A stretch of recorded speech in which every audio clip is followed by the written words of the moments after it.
پنجاب سے پہلے آزاد کشمیر میں طوفان آیا، سیلاب آیا، تباہی مچی اور وہاں کے عوام جو ہیں اجڑے پجڑے اور ان کے گھر برباد ہوئے اور وہاں پہ بھی پل ٹوٹے، وہاں پہ بھی دریاؤں نے تباہی مچائی اور اس کے بعد کئی خاندان بیچارے لقمہ اجل ہو گئے۔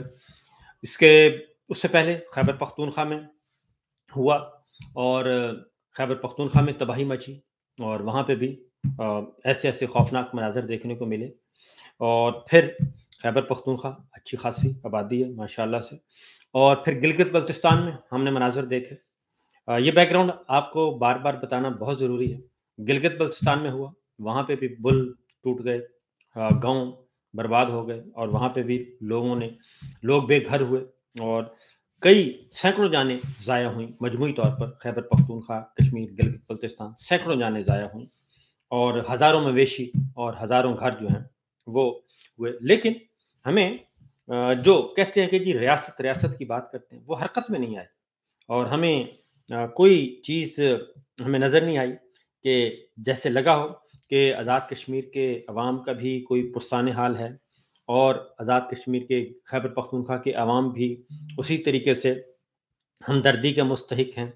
اور پھر اس کے ساتھ ساتھ پھر گلگت بلتستان، پھر خیبر پختونخوا، آزاد کشمیر، تو ہمیں نہ ہی D G I S P R نظر آئے کہ پریس کانفرنس کر رہے ہوں D G S P R N D M A کے چیئرمین اور وزیر اطلاعات و نشریات، اور نہ ہی ہمیں کچھ اور حرکت میں آیا۔ ایئر فورس ون طیارہ حرکت میں نہیں آیا، وزیر اعظم صاحب حرکت میں نہیں آئے اور یہ سب کوئی بھی نظر نہیں آیا۔ لیکن جیسے ہی یہ پنجاب کی طرف تباہی مچی ہے اور ساری نااہلی ہے پنجاب میں، ٹوٹل نااہلی، اور اس سے پہلے اس بات کا وارننگ جاری کی جا چکی تھی، خطرات آگاہ ہو رہے تھے، خطرات سے آگاہ کیا جا رہا تھا، کیونکہ خیبر پختونخوا، گلگت بلتستان، کشمیر کے بعد پنجاب میں یہ سب کچھ ہونا تھا اور انڈیا سے پانی آنا تھا، یہ سب کچھ ہے۔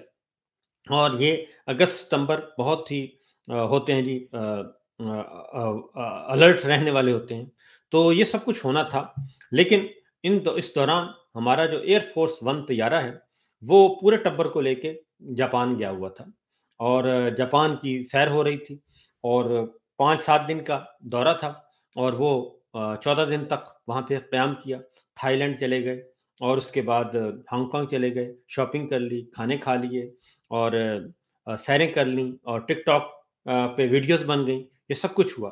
اور اس میں وہ پوری لسٹ آ چکی ہے، بار بار ریپیٹ کرنے کی ضرورت نہیں ہے۔ 30-32 لوگ اور اس میں ایسے ایسے نام ہیں ماشاءاللہ سے تصور بھی نہیں کیا جا سکتا، وہ سب کے سب تھے۔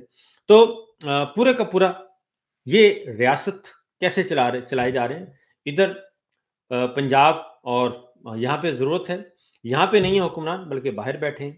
اور اس سے پہلے ایران اور اسرائیل کی جنگ چھڑ گئی تھی، پاکستان نشانے پر تھا اور پاکستان کی سرحدوں پہ آ رہے تھے، لیکن ہمارے چیف صاحب جو ہیں وہ صدر ٹرمپ سے میٹنگ مانگ رہے تھے اور وہ 11-12 دن 14 دن وہیں پہ رہے، اور یہ غیر سنجیدگی ہے اور کچھ بھی نہیں ہے۔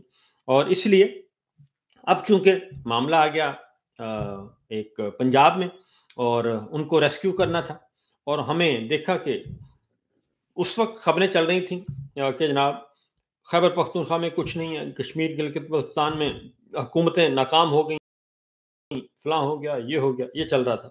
لیکن اب سارے کے سارا ٹبر آ گیا، کیونکہ اب ایک خاندان کو بچانا ہے۔ خاندانی غلامی کی جو سوچ ہے نا، یہ ختم نہیں ہوتی۔ اس وقت ہے خاندان کو بچانا ہے، خاندان کی حکومت کو بچانا ہے، جعلی فارم 47 کو بچانا ہے۔ اور کل ہم نے دیکھا کہ D G I S P R بھی میدان میں آ گئے اور وزیر اطلاعات بھی آ گئے، این ڈی ایم اے کے چیئرمین بھی آ گئے، انہوں نے پریس کانفرنس کر دی، سب کچھ کر دیا اور بریفنگ دی جا رہی ہیں کہ ہم یہ کر رہے ہیں، ہم وہ کر رہے ہیں۔ یہ ساری سہولتیں جو ہیں، یہ ساری سہولتیں آزاد کشمیر کے عوام کو کیوں نہیں ہیں؟ یہ گلگت بلتستان کے عوام کو کیوں نہیں ہے؟ یہ خیبر پختونخوا کے عوام کو کیوں نہیں ہے؟ وہاں کی حکومتوں کو کیوں نہیں ہے؟ کیا وزیر اعظم آزاد کشمیر کوئی اچھوت ہے؟ کیا گلگت بلتستان کا وزیر اعلیٰ کوئی اچھوت ہے؟ کیا خیبر پختونخوا کا وزیر اعلیٰ کوئی